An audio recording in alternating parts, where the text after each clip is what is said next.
fifth graders, Mrs. Robinson here, and we're going to go through your English, page 201, about irregular verbs. So grab your page 201 if you want to go through it with me.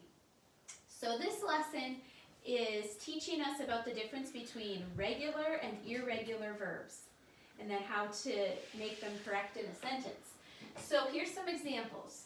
Regular verbs are verbs that follow the simple rule that you add ed to put them in the past tense.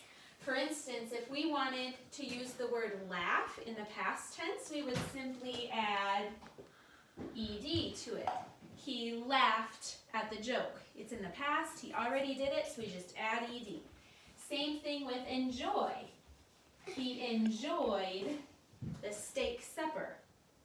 You just add ed to make that verb in the past. So we call those regular because they follow the rule, add ed to put them in the past tense. Irregular verbs are verbs that don't follow that rule. We would not say he catched the football or he thinked about the math problem. That doesn't work. The spelling changes in irregular verbs to put them in the past tense. We would say he caught the ball and he thought about the math problem. You see how the spelling changes and we don't just add an ed. So on the front of page 201, we're going to fill in the correct form of the verb, and it has to be in the past. So number 1 says, Francis Cabot Lowell blank a place for his new mill. So our verb here is find, and you'll notice the chart at the top of your page will be very helpful for this assignment.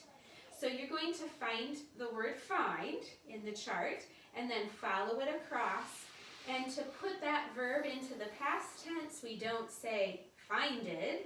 This is an irregular verb, so we change it to found, F-O-U-N-D. Number 2 says, he had blank with a new design for a weaving loom.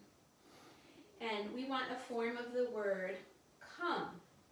He had come. Now this one might seem a little tricky to you, but they actually gave you the right form of the word in parentheses. So you're going to write come in the blank. Number 3 says, the new loom blank less time than hand weaving cloth. Our verb here is take, and we want it to be in the past. So we won't say taked. We can't add ed to it because it's irregular. So we change it to took. Number 4, Lowell had blank the plans for his machine from memory.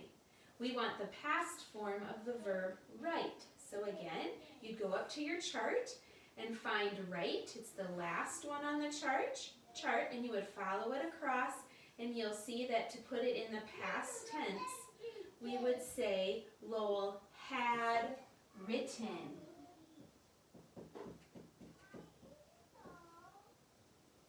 Number 5, amazed. People blank the speed of his new machine. Now there's more than one right answer for this one. We want a past form of the verb see. So we could say amazed people saw the speed of his new machine, or we could say amazed people had seen the speed of his new machine. I'm just going to write saw, but it would also be correct for you to choose had seen. Number 6, Lowell blank he could change the way factories operated. We want to use the past form of the verb think. And we already learned we wouldn't add ed to think. It would be changed to thought. So you could write thought here, or had thought would also be correct. Lowell thought. Or you may choose had thought. And finally, number 7, historians have blank the machine changed the textile industry. And our verb is say. We want a past form of the verb say. Historians have, I know you're all just saying it at your houses right now, said. Historians have said the machine changed the textile industry. So these are all examples of irregular verbs that to put them in the past tense, we have to change the spelling of it. We don't just add ed. So on the back of your paper, you'll do more like this. Of course, the read and or the apply and writes are optional. You don't have to do them. But remember to use the chart on the front of this page to help you. So have a great time doing your irregular verbs.